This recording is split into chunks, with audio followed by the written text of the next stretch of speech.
ఒకసారి పొలాల మధ్య ఉన్న చిన్న అడవిలో చిట్టిగా ఉండే పిట్ట ఉండేది. అందరూ దాన్ని చిట్టిపిట్ట అని పిలిచేవాళ్ళు.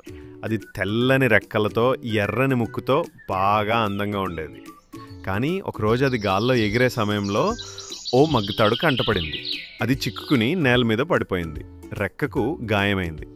చిట్టిపిట్ట ఎంతో బాధతో నేల మీద కూర్చుంది. ఎవరు దాన్ని చూడలేదు, ఎవరూ సహాయం చేయలేదు.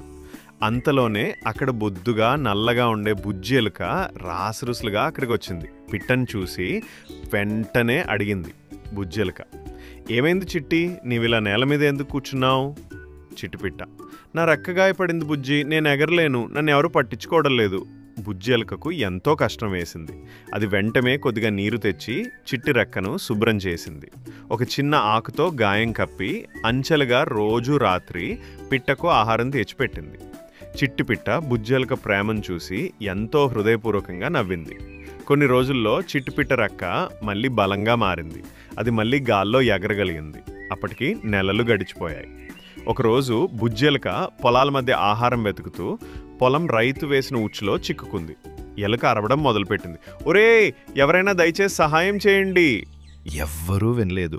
కానీ అరుపు గాలిలోకి ఎగిరింది. అదే సమయంలో గాల్లో ఎగిరిపోతున్న చిట్టిపిట్ట ఆ శబ్దాన్ని విని దిగిరాగా చూసింది. బుజ్జిని చూసిన వెంటనే అది దాని నోరుతో తాడును నెమ్మదిగా కోసింది. బుజ్జి ఎలుక స్వేచ్ఛగా బయటపడింది. ఇద్దరు ఒకరినొకరు చూస్తూ నవ్వారు. చిట్టిపిట్ట, అప్పుడు నువ్వు నన్ను రక్షించావు, ఇప్పుడు నేను నిన్ను. బుజ్జి ఎలుక, అదే స్నేహానిది. అందుకే పిల్లలు, ఎవరినైనా చిన్నగా చూడకండి. ఎవరికైనా ఓ రోజు మన సహాయం అవసరం అవుతుంది. మంచి స్నేహితులు ఎల్లప్పుడూ ఒకరినొకరు ఆదుకుంటారు. మొత్తం నీతి, మంచి స్నేహితులు ఎప్పటికీ దూరం అవరు.